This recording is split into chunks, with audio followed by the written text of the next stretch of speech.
జాలీలు మార్పియండి, tarpaulin కవర్లు ఇయ్యండి. అమ్మ చిన్న ఊరు ఉంటది, పెద్ద ఊరు ఉంటది. ఒక ఊరికి ఏరియా పెద్దది ఉంటది. ఇప్పుడు నారాయణరావుపేట మండల హెడ్ క్వార్టర్, నేను నారాయణరావుపేటలో ఉన్నా. దీనికి 4 ఇచ్చినా తక్కువనే జల్లెళ్ళు, 2 ఇస్తే ఎక్కడ అందుతాయి? ఆ జల్లెల్లో కూడా ఒక జాలి పనిచేస్తలేదు. లేదమ్మా, ఇప్పుడు వడ్లు ఇప్పుడు కొత్తగా వండలేదు. కలెక్టర్ గారు మీరు ఏమనుకోవద్దు, మీరు రైతు బిడ్డనే. వడ్లేం కొత్తగా వండలేదు, గవర్నమెంట్ ఏం కొత్తగా కొంటలేదు. ఎప్పుడు లేని ముచ్చట ఇప్పుడు పెట్టిరు కొత్త కథ ఈ సంవత్సరం.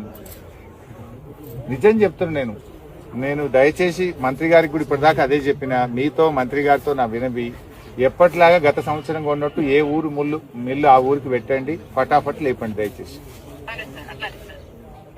మరి లేదంటే మాత్రం నేనైతే ఒక 5,000 మంది రైతులు తీసుకొని మీకు కలెక్టర్ ఆఫీస్ ముంగట కూర్చుంటే ఎండాలి, మా ఇష్టం. ఇంకా 2 రోజులు చూస్తా, 3 రోజులు చూస్తా. మీరు సెట్ చేస్తే సంతోషం, మీకు నమస్కారం. చేయకపోతే మాత్రం ఇక నేను చేయగలిగేది ఏం లేదు. మీ దగ్గరనే వంట వార్పు పెట్టుకుంటా, అన్నీ పొయ్యి పెట్టుకుంటా, మీ ఆఫీస్ ముంగట వచ్చి కూర్చుంటా, మీ ఇష్టం. ఇక నమస్కారం.